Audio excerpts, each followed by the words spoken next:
Pablo Delgado is back with some more questions. I don't think I answer these. Sometimes I get a lot of questions, and sometimes they overlap a little bit. So I apologize if I've already answered these questions.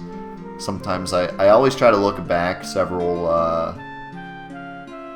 episodes to make sure I don't miss any. But sometimes I accidentally go too far back, and I can't remember if I answer them or not. So I just answer them anyways. There's still no church, and I'm kind of upset about that.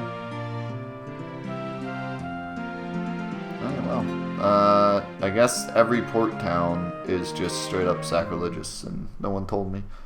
So I gotta go all the way back to revive my peeps.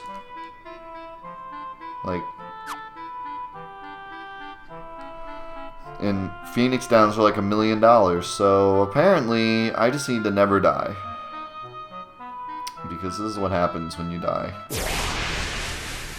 Either that or I missed. Oh, you know what? I could have gone to the... That's what I should have done. I could have gone to the snow town. They have a church. I could have gone there instead of going all the way back here.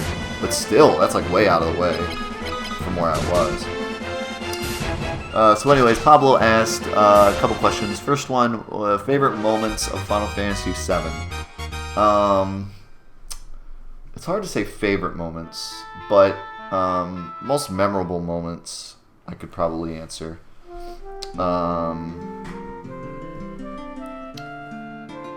I know, like, one moment that always stuck out to me for some strange reason is I hate the boundaries on these towns. The Temple of the Ancients, when you are in the final chamber right before you fight the Red Dragon, and you are looking at the hieroglyphics on the wall, and Sephiroth talks to you and stuff. That whole scene, for some reason, is always stuck in my head. When I think Final Fantasy, I very often think about that scene. So there's that. Man, I have to really think about it.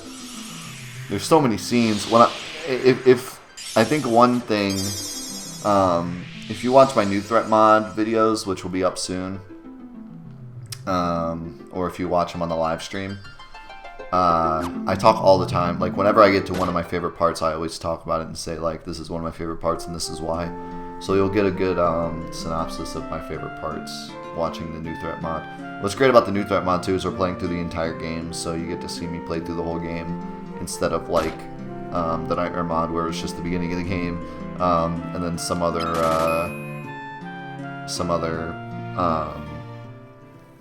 of the videos that are just kind of like tidbits of the story, but not actually like the whole game. Also, you're going to be seeing a ×3 playthrough of Final Fantasy VII on YouTube within the next couple weeks, hopefully. I did it on stream, and it was like probably the funnest experience I've had in Final Fantasy VII in a very long time. Was that ×3 playthrough? It was so much fun. I really enjoyed it. It was awesome.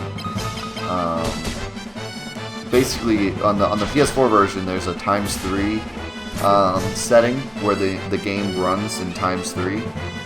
The battles, the text, everything. And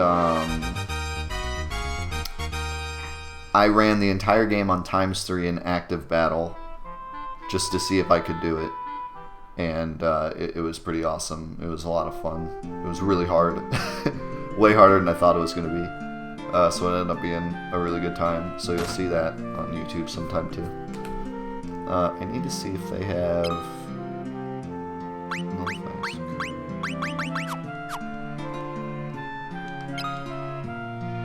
Phoenix Downs are 5,000 gil. I can buy 2 of them.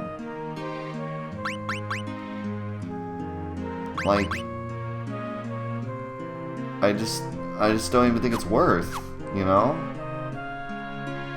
I'd rather buy, like...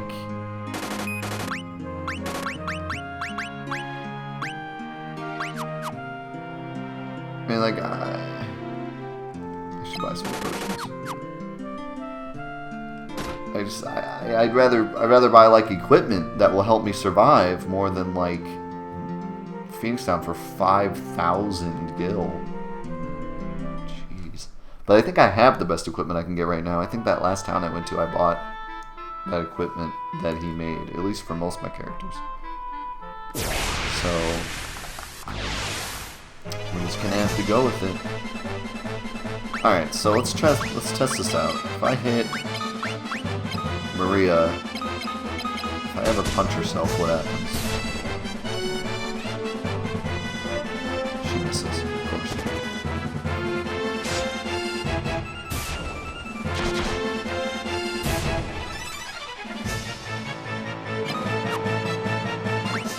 I wish I could, like...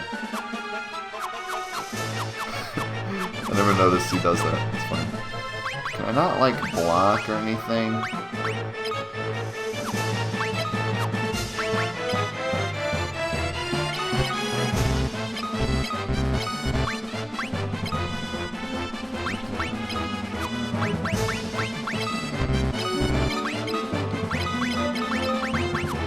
What was it that I did last time that allowed me to just stand there and do nothing? I don't remember what it was. Maybe I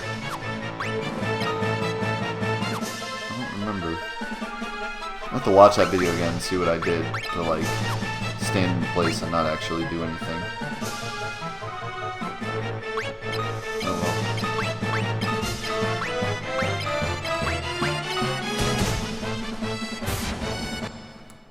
I remember I had the one time when I had the Goblin, I was trying to get the Goblin to hit Maria. And I did something so that everyone, you know, I didn't kill the Goblin. I don't remember what it was that I did. Because I don't think there's any way to, like, defend.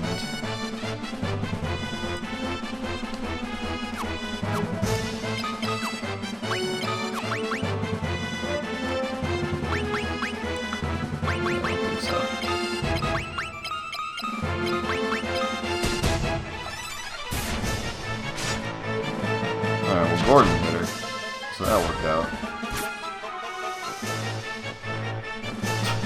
Maria can't hit herself, for some reason.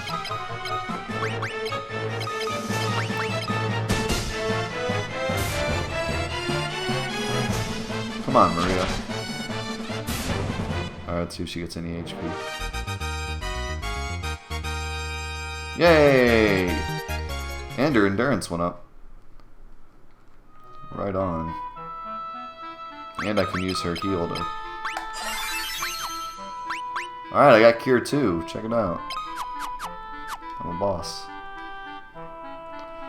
I'm a boss. Okay, next question. Favorite and least favorite Sid? Well, Sid from Final Fantasy XII was stupid, because it wasn't even like Sid. His name was like Sidonius Valgufus or something. I don't know. I loved Final Fantasy XII, but I hated the story. I couldn't get into it. I just, like, I always, like, I tried, but I couldn't do it. I don't know. Something about the story just did not interest me one bit. I love Final Fantasy VII Sid. Oh, damn it.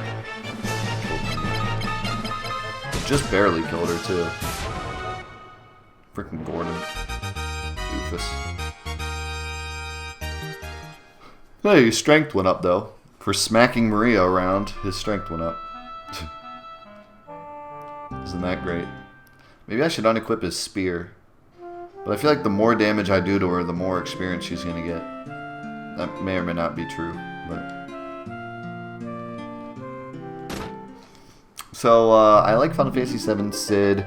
Final Fantasy IX Sid was, you know, kind of weird. 10 Sid was okay. I did really like, his voice was great. Yeehaw! Here we go! Every time you pick a place to go. Yeehaw! Here we go! That never gets old. But yeah, I'd say like Final Fantasy VII is probably my favorite Sid. and Final Fantasy 12. Probably the worst.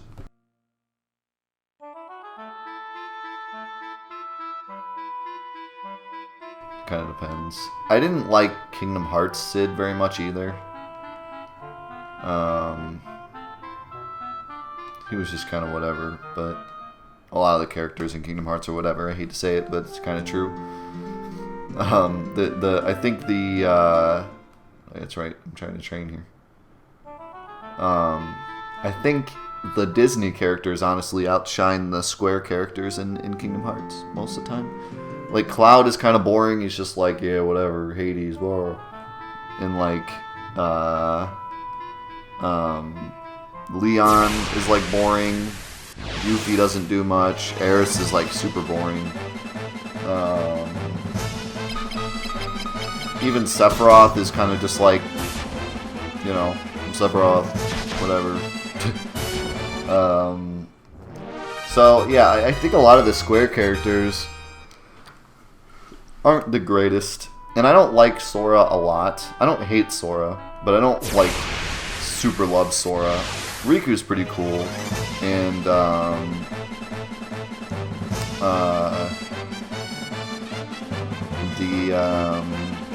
some of the other characters are okay. Organization 13 is amazing. I love Organization 13. But besides them, a lot of the Square characters are kind of stupid and not really that exciting.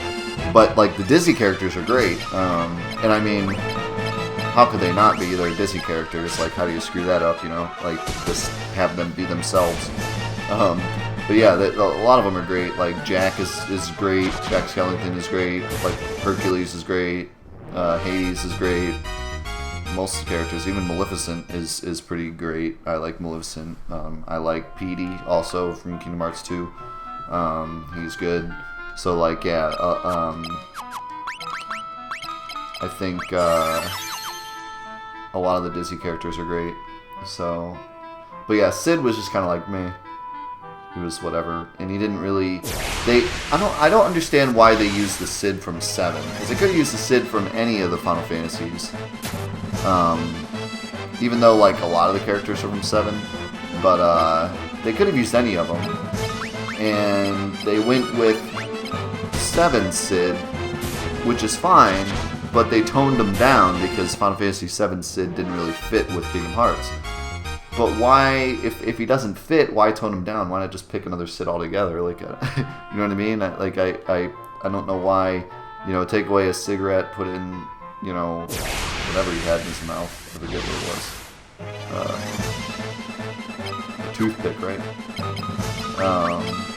So yeah, give him a toothpick and have him be a lot calmer. It's like, but then why pick that Sid? Like, why not just pick, you know, another Sid? Why not have it be Final Fantasy X Sid? You know, it would have been fine. So I don't know, it's kind of weird. Favorite quotes from any character in video games. My favorite video game quote is a Yuna quote, which is the quote she makes right before the Unalesca boss fight. I included it in my NSG and SNO challenge, I think. I included that speech in the beginning before the fight starts, so you can see it there. It's a quote where she talks about her story and why she does what she does, and she wants to continue moving on with no regrets, and it's like one of the greatest speeches I've heard from the character, from a written script, not a real person, you know, a real leader person like Martin Luther King or something, but from a written script, it's definitely one of the best speeches I've heard. Not to say that, you know, Martin Luther King speeches weren't also written scripts, but still, you know what I mean. Like from a video game, it's one of the best I've heard. It's my favorite. Other than that, favorite quotes from a character.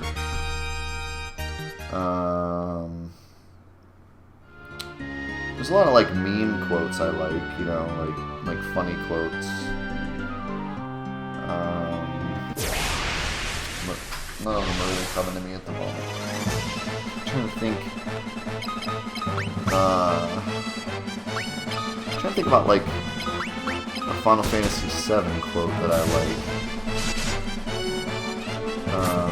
Dang it, Gordon, you idiot! I should have just had her heal, but I forgot. It's working pretty well though. She's already got almost double her HP. Actually, no, more than double. She had 23, right? Or yeah, she had 23, so she's already got more than double her HP. So this is working out pretty well. Let's see. There's always the laughing scene in Final Fantasy X. Everyone loves that, right? That's pretty great. No, that's a good question. I really have to think about it. I should come up with a list of like my favorite quotes. A lot of times it's not a single quote. It's more of like the entire experience. Like, I love BioShock Infinite. I've talked about that before. It's like one of my favorite stories of all time that I've ever read or seen in a movie or anything. But there's no like one specific quote from that game that I would like pull out. It's just the entire story and experience together, you know. So yeah, you know, there's no like specific. Like I think the very last word that is spoken in BioShock Infinite, I won't say what it is. But I remember that stuck with me for a while. But again, that's not really like, it's not a good like quote. It's only like one word, like 2 words that she says. But yeah, and actually the whole lighthouse scene in BioShock Infinite, that's all pretty great. But yeah, I don't think about it. It's really interesting. Really interesting question. I feel like there's a quote that I've held on to from a video game, but I can't seem to get it out of my head at the moment. Like can't think of it right now. Which is your least favorite video game and why? Oh, that's an interesting question. Least favorite video game.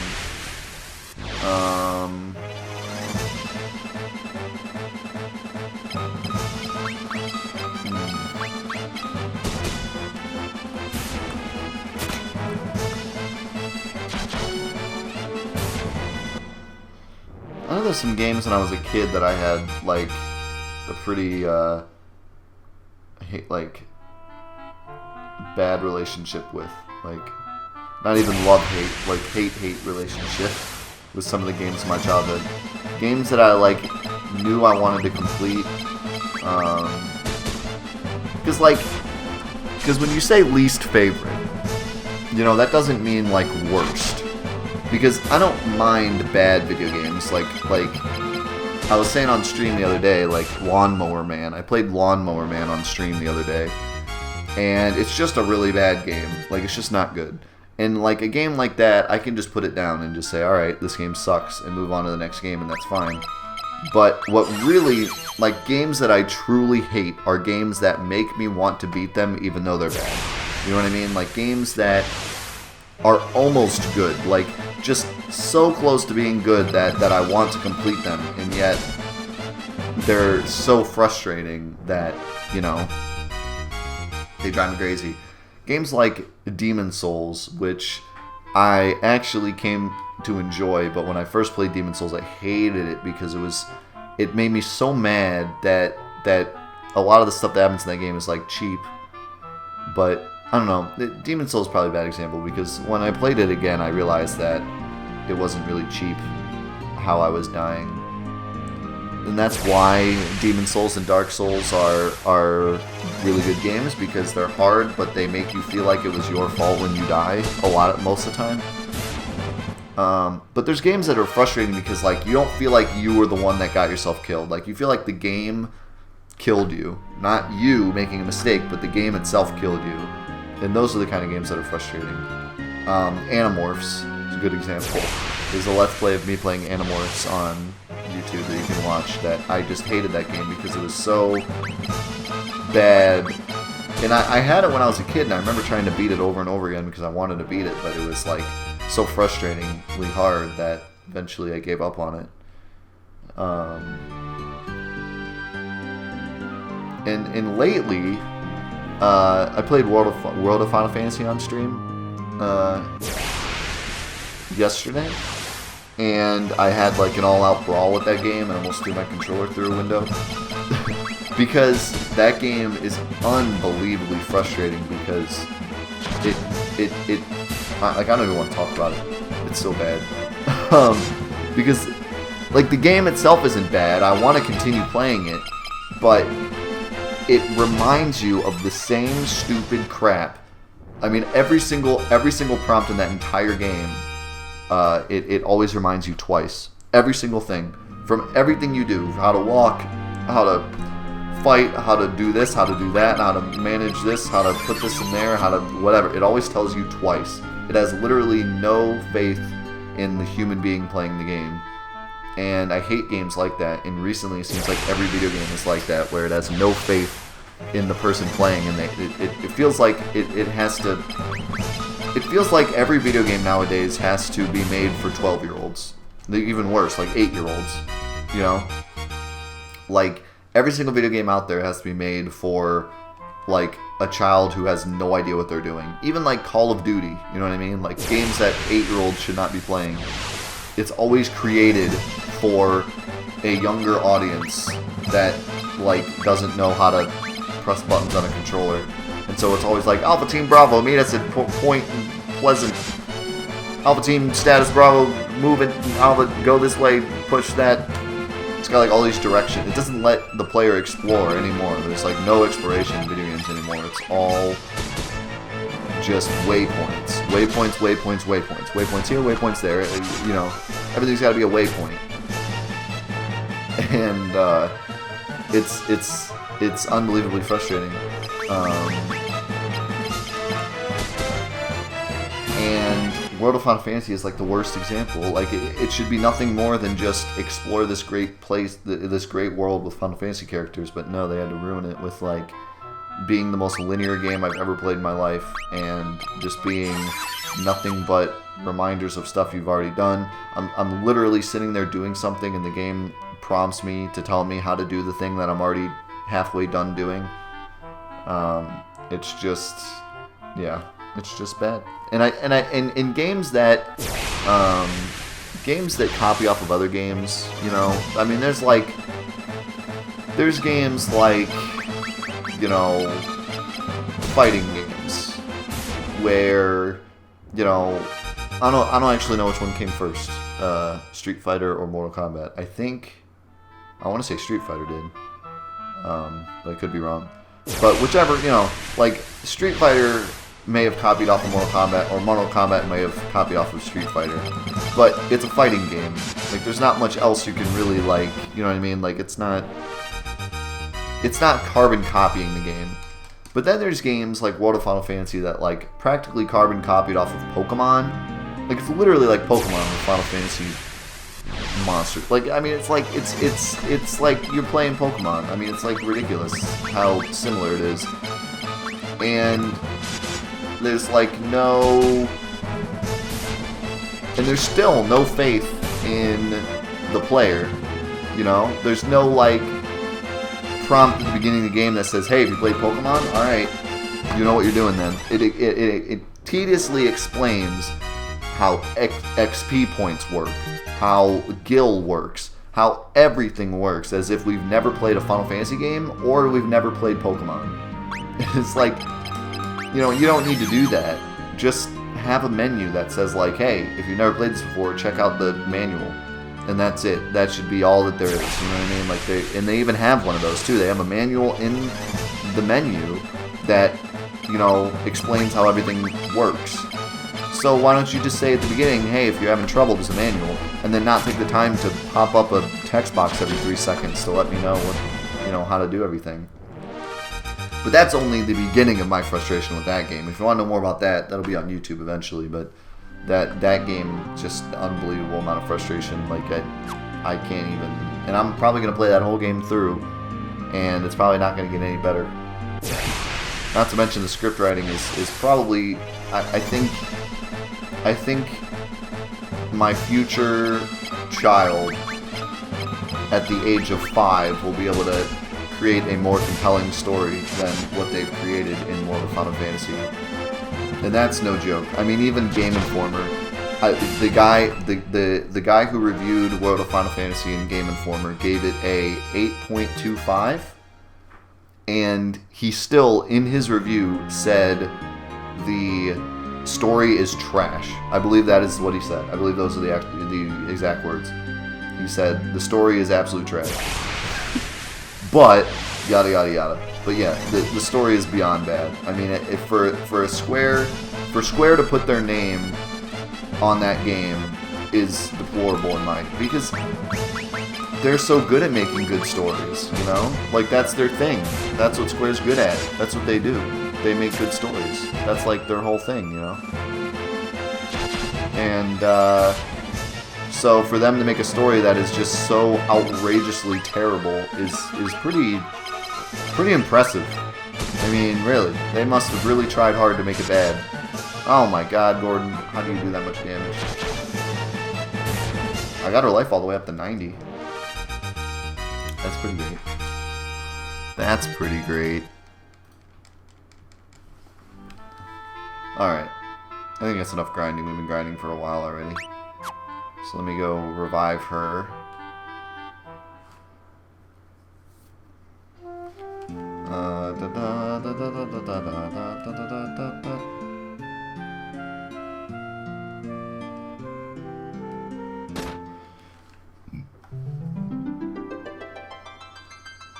Alright. And I think we are at about an hour on my recording, so I'm going to reset my recording real quick just to make sure it doesn't get lost or anything. So be back in a bit.